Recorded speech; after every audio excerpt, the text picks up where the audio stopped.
100%? Are you 100% right now? Mga kapatrol, mangyayari na ang pinakamatagal nating hinihintay na matchup. Ang unang pagtutuos ni Kai Sotto at Kristaps Porzingis for the right to play sa Paris Olympics. Pinalabas na kasi ng Latvia ang kanilang 24-man pool na maglalaro sa Olympic qualifying tournament at kasama sa 24-man pool na to ang Boston Celtics center na si Kristaps Porzingis that will set up a grand clash with our very own Kai Sotto. Well, yan ang ating pag-uusapan in this video. Pero bago yan, ay meron muna tayong pag-giveaway. Hey, hey, hey! Attention mga kapatrol! Get ready for an epic giveaway. Once Express Info hits 150k subscribers, one lucky winner will win the incredible Oppo Reno 11F 5G smartphone. Here's how to join. Step 1. Subscribe to Express Info right now.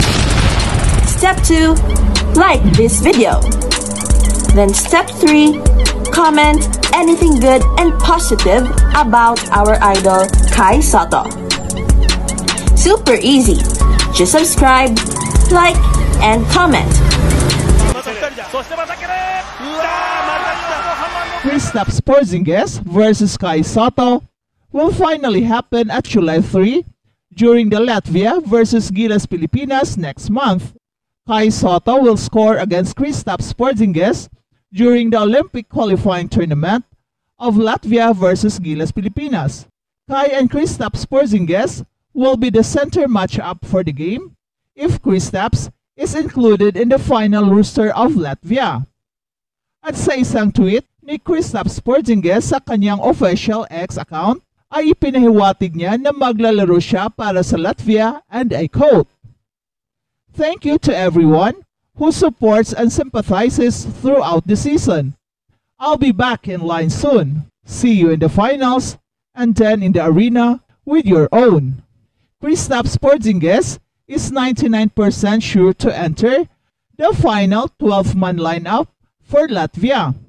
And he will also have to deal with Junmar Fajardo, a great big man of Gilas, when Kai Sotto sits on the bench. And Kai will surely use his NBA moves while maneuvering quickly like a point guard to score against Kristaps Porzingis.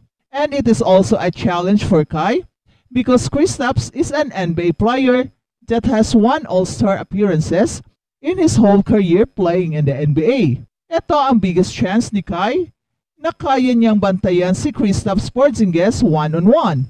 Ito kasi ang pinakamalaking duda sa laro ni Kai, ang kanyang kakayahan na dumepensa sa mga quick players. Although sinabi na ni Coach Tim Cone na si A.J. Edo ang magiging primary stopper ni Kristaps Porzingis, ay hindi mawawala ang reality na magkakatapat sina Kai Sotto at Kristaps Porzingis in some stretches. And Kai will prove his doubters wrong when they'll face off this July during the first game of Gilas Pilipinas for the Olympic qualifying tournament. Kai will dominate on the dunks in the paint while getting many alley-oops from Scottie Thompson and Kevin Kimbao, who are great passers. Latvia is a strong team, so it will give challenge for the Gilas Pilipinas. And if the Gilas wants to win, they have to do their best to stop the top-tier big man, Kristaps Porzingis, from getting hot and hitting many three-point shots. And if Kai will be able to stop Kristaps Porzingis, it will really make the doubters say that he is an NBA ready already. Sobrang lakas man ng Latvia dahil sa presence ni Kristaps Porzingis at Burton Brothers na mga NBA players, pero hindi rin makakasiguro ang Latvia dahil merong Kai Sotto ang Gilas Pilipinas, not to mention the presence of the cream of the crop of Philippine basketball, plus meron pa tayong naturalized player na si Justin Brownlee to form a very potent team na pwedeng makipagsabayan sa kahit sinumang team sa buong mundo. At balitang NBA naman, Dallas Mavericks mahihirapan tapatan si Kristaps Porzingis. Yamado sa mga odds ang Boston Celtics sa Game 1 ng NBA Finals laban sa Dallas Mavericks. Sa June 7 na ang opener sa TD Garden. Hahabulin ni Jaylen Brown, Jason Tatum, Jrue Holiday, Derrick White, Kristaps Porzingis ang 18th championship banner ng Boston Celtics. Pero mas marami ang pumupusta para sa Dallas Mavericks. Sinabi ni senior trader Halvor Edgelord nitong Lunes na dumating ang mga bet kina Luka Doncic, Kyrie Irving at ng Dallas Mavericks na mag-uwi ng kanilang ikalawang kampyonato pagkatapos ng una noong 2011 sa likod ni Dirk Nowitzki at head coach na ngayon ng Dallas Mavericks na si Jason Kidd. Pretty much, the public is still believing in the Mavericks, ani ni Edgeland. At marami rin ang naniniwala na makukuha ang panalo ng Boston Celtics sa Game 1 dahil sa kanilang 64 wins sa 82 games sa regular season at buong taon sila ang NBA best at solido sila hanggang sa Eastern Conference Playoffs. Isa pang factor na mataas na hamig sa opener ay ang posibilidad na makapaglaro na ang 7-foot center na si Kristaps Porzingis na ginarahi dahil sa kanyang strained left calf sa poll ng Game 4 sa first round. Bukod sa size, effective 3-point shooter itong si Kristaps Porzingis kaya pihadong mahihirapan sa matchup sina Daniel Gafford at Tariq Lively II.